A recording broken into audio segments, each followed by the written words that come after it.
Chanakya international academy உங்களுக்குள் இருக்கும் தலைவரை வெளிக்கொண்டு வரும் பியூர் பாலிடிக்ஸ் பயிற்சி பட்டறை. நேரடி மற்றும் இணைய வழி. கான்டாக்ட் 7338824242.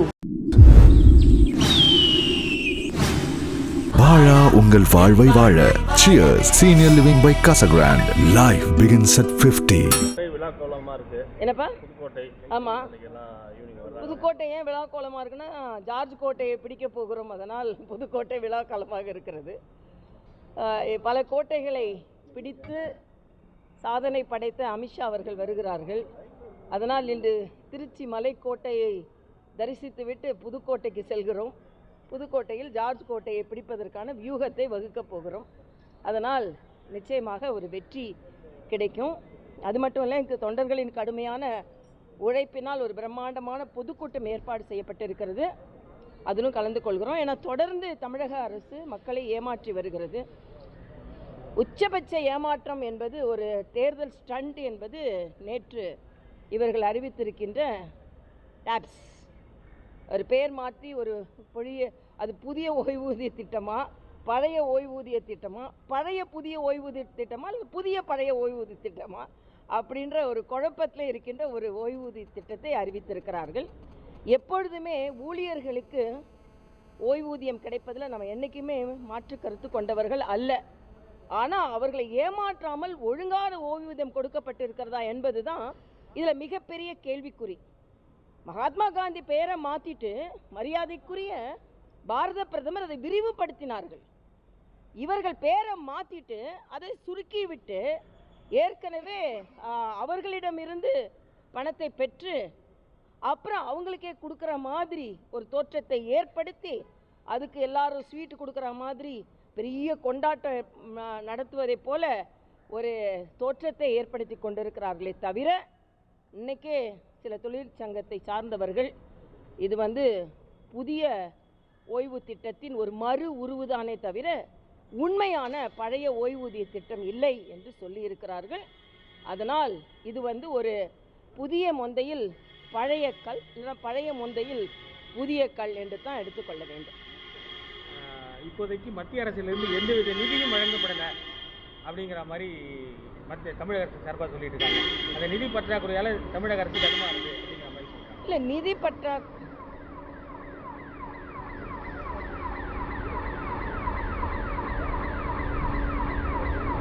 பேசுறீங்களாப்பா? அவர்கிட்ட கேட்குறீங்களா?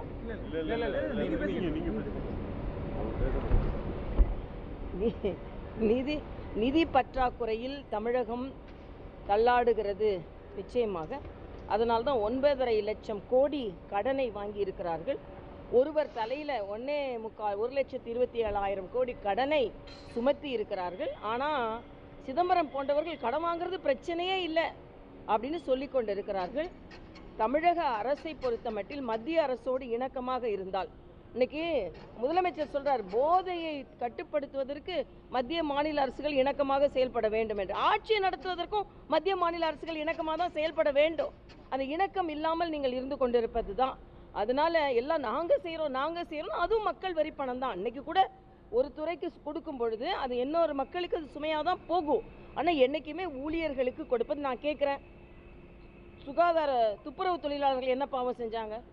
போட்டு போட்டு போட்டு அவங்கள அடின்னு அடிக்கிறீங்களே, அப்போ அவங்களுக்கு என்னன்னா இவங்களுக்கு தேர்தல் சமயமாக பூத்து வேலையா ஓட்டு வேலையா யாரெல்லாம் இருக்கிறாங்களோ அவங்களுக்கு இவங்க சாதகமாக இருப்பாங்க. அவங்க ஓட்டுக்கோ பூத்துக்கோ யாரும் சாதகமாக இல்லைன்னா இவங்க யாருக்கும் சாதகமாக இருக்க மாட்டாங்க. அதுக்கு துப்புரவு தொழிலாளர்கள் ஒரு உதாரணம். அதனால் இன்னைக்கு என்னோட காலம் என்ன என்றால், எனது கவனம் என்ன என்றால், இவ்வளவு நாள் கொடுக்காம கரெக்டாக இப்போ எல்லாத்துக்கும் கொடுப்பாங்க. இப்போ அன்பில் மகேஷ் பொய்யாமொழி முருகெல்லாம் மகிழ்ச்சியா அவரை கூப்பிட்டு பேசுகிறாங்க, இவரை கூப்பிட்டு பேசுகிறாங்க. 4.5 வருஷம் என்னங்க செஞ்சீங்க? இன்னும் பல பேரை கூப்பிட்டு பேசுவாங்க. பல அறிவிப்புகள் வரலாம். இன்னும் பல அறிவிப்புகளை நான் எதிர்பார்க்கிறேன். பெரிய பெரிய அறிவிப்புகள். இன்றைக்கி கூட இந்த ஓய்வூதிய திட்டம் எண்ணெயிலிருந்து படுத்தப்படும்னு அரசாணை இல்லை. இப்போ அவங்களுக்கே ஒருவேளை அடுத்து நம்ம வருவோமான்னு ஒரு சந்தேகம் இருக்குது. ஸோ அடிச்சு விடுவோம், நம்ம பாட்டுக்கு அறிவிப்பு விடுவோம் அப்படின்னு தான் நடக்குது. இன்னும் பல அறிவிப்புகளை நான் எதிர்பார்க்கிறேன். இன்னும் பல ஸ்வீட்டெல்லாம் கொண்டாடி கொள்வாங்க. எது நடந்தாலும் ஒரு 6 மாதம் 4 மாதம் கொண்டாடி கொள்ள வேண்டும் என்பதுதான் எனது கருத்து. கட்சிகள் சார்பாக திமுக தமிழக அரசில்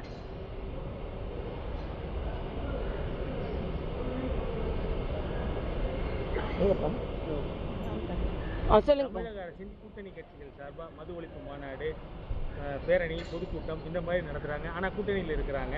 அதை நடத்துகிறவங்க வந்து திமுகவோட முக்கிய பிரமுகர்கள் ஆலைகள் நடத்திக்கிட்டு இருக்கிறாங்க. அது சம்பந்தமா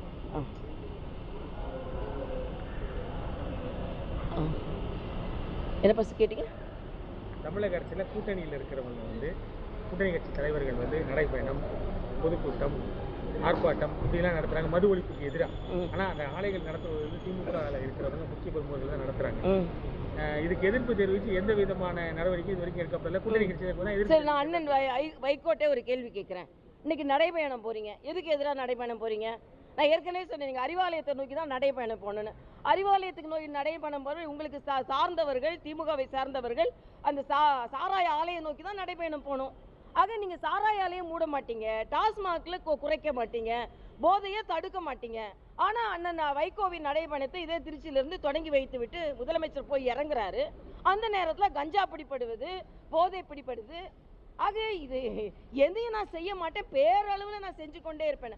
அப்பட்டமான ஒரு பொய் நாடகம் தமிழக அரசால் நடத்தப்பட்டு கொண்டு இருக்கிறது. அதே மாதிரி நீங்கள் பார்த்தீங்கன்னா நாளைக்கு 10 லட்சம் கம்ப்யூட்டர்களை கொடுக்குறார்கள், இந்த லேப்டாப் கொடுக்குறாங்க. இல்லை நான் வந்து புதுச்சேரி ஆளுநராக இருக்கும்போது ஏறக்குறைய எல்லா +2 மாணவர்களுக்கும் கொடுக்க ஆரம்பிச்சிட்டோம். நான் தான் கையெழுத்து போட்டேன், அண்ணன் ரங்கசாமி அவர்கள் கொடுத்தார்கள்.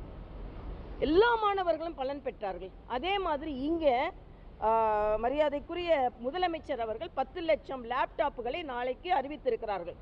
உலக தரம் வாய்ந்த நிறுவனங்களிடம் இருந்து வாங்கி இருக்கிறோம்னு சொல்றாங்க. உலக தரம் வாய்ந்த நிறுவனம் நம் தமிழரான சிவநாடார் அவர்களின் HCL கம்பெனியிலிருந்து அவர் 300 கோடி ரூபாய் திருச்செந்தூருக்கு கொடுத்துருக்கிறாரு. உலக தரம் வாய்ந்த கம்ப்யூட்டர் அதில் இல்லையா, லேப்டாப் அதில் இல்லையா? ஏன் அதை வாங்கலை? நீங்கள் முழுமையாக அதெல்லாம் வாங்கி இருக்கணும். அப்போ உலகத்தரம் வாய்ந்தது என்றால் நீங்கள் எதை குறிப்பிடுகிறீர்கள்? அதாவது கொடுக்கறது அதிகமாக கொடுத்தா நம்ம பங்குக்கு அதிகமாக கொடுக்குறவங்கள நாம் இன்னைக்கு சேர்த்துக்குவோன்றதான நிலையில் இருக்குது. ஆக உண்மையிலேயே நீங்கள் கம்ப்யூட்டர் கொடுக்க வேண்டியதுண்டா, லேப்டாப் கொடுக்கறதுன்னா இந்த 10 லட்சம் லேப்டாப்புகளை யாரிடமிருந்து கொள்முதல் செய்கிறீர்கள்? நமக்கு திருச்செந்தூர் போன்ற இடங்களுக்கும் நமக்கு பெருமை சேர்த்து கொண்டிருக்கின்ற HCL போன்ற கம்பெனிகளை ஏன் முழுமையாக விடுபடுகிறீர்கள் என்ற கேள்வியும் என் மனதில் எழுகிறது. நீங்கள் கோயிலுக்கு போகும்போது அறநிலையத்துறையின் சார்பு மந்திரிக்கும் உங்களுக்கு ஒரு வாக்குவாதங்கள் ஏற்பட்டது. அதே மாதிரி நேற்று சுசீந்திரத்தில் அதே மாதிரி ஒரு வாக்குவாதம் நடந்து பெரிய சர்ச்சை உண்டாயிருக்கு. அது சம்பந்தமா அது ஏற்கனவே நான் சொல்லிட்டேன். அதாவது அன்னைக்கு கூட நான் வந்து என்றைக்குமே கவர்னராக இருக்கும்போது கூட எனது புரோட்டோகாலில் நான் வந்து சிந்தித்ததே கிடையாது. எல்லா மக்களோடு தான் நான் போவேன். அன்னைக்கு கூட என்னோட மாவட்ட தலைவர் என்னோட உதவியாளர் வரும்பொழுது நீ மாத்திரம் போமா அப்படின்னா இவர் தனியாகவே எல்லா இடமும் போகிறாரு. அவள் கோயில் இவரோட சொந்த சொத்தை. அது மட்டும் இல்லை, நான் பொதுமக்களோடு தான் போகிறேன்.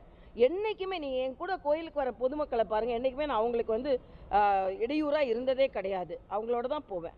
சரி, இப்போ என்னன்னா சேகர்பாபு அவர்களோட எண்ணம் என்னென்னா கோயிலெல்லாம் என்னமோ இவரோட சொத்து என்பது போலவும், இவர் நினச்சாதான் யாராவது கோயிலுக்கு போகணும், இவர் நினைக்கிற மாதிரி தான் மற்றவங்களாம் நடக்கணும். சுசீந்திரம் கோயிலில் ராகு காலத்துக்கு நல்ல நேரத்தை தாண்டி சேகர்பாபு நல்ல நேரத்தை தாண்டி தேர் இழுக்க வந்ததுனால தான் சேகர்பாபுக்கு கெட்ட நேரம். எவ்வளோ நேரம் பக்தர்கள் காத்திருந்தாங்க தெரியுமா? ஆக எல்லா தேர் வடத்தையும் நான் தான் இழுக்கணும், எல்லா கும்பாபிஷேகத்தையும் நான் தான் போய் நடத்தணும். ஆனால் முதலமைச்சரை கும்பாபிஷேகத்துக்கு நான் கூட்டிகிட்டு வர மாட்டேன். சேகர்பாபுக்கு நான் ஒரு சவால் விடுகிறேங்க. உண்மையிலேயே மதச்சார்பற்ற ஆட்சி இது நடக்கிறது என்றால் அடுத்த கும்பாபிஷேகத்துக்கு ஸ்டாலினை கூட்டுவாங்கங்க. இஃப்தார் விருதுக்கு போகிறாரு, கிறிஸ்மஸ் விழாவுக்கு போகிறாரு, இந்துக்களுக்கு ஏன் பாராபட்சமாக நடந்து கொள்கிறீங்க?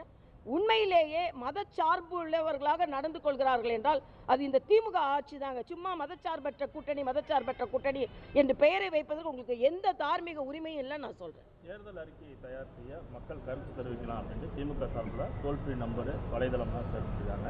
தேர்தல் அறிக்கை இந்த தேர்தலில் ஏற்கனவே அடுத்த தேர்தல் அறிக்கையில் மிச்சம் என்ன இருக்குன்னு பார்க்க சொல்லுங்க.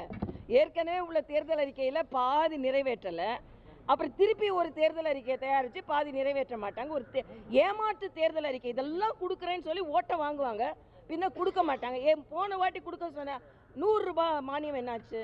பெட்ரோல் விலை குறைக்கிறேன்னு சொன்னது என்னாச்சு? ஸோ போன விதத்தில் என்னாச்சுன்னு கேளுங்க, அதுக்கப்புறம் புதிய தேர்தல் அறிக்கையை பற்றி பேசலாம். நன்றி தம்பிங்களா, உங்களாம் பார்த்து. கட்சி தலைவர்கள் சந்திக்க வாய்ப்பு இல்லை, இன்னைக்கு சொல்லிட்டாங்களே எக்ஸ்க்ளூசிவ்லி எங்களோட கூட்டம்னு சொல்லிட்டாங்களே.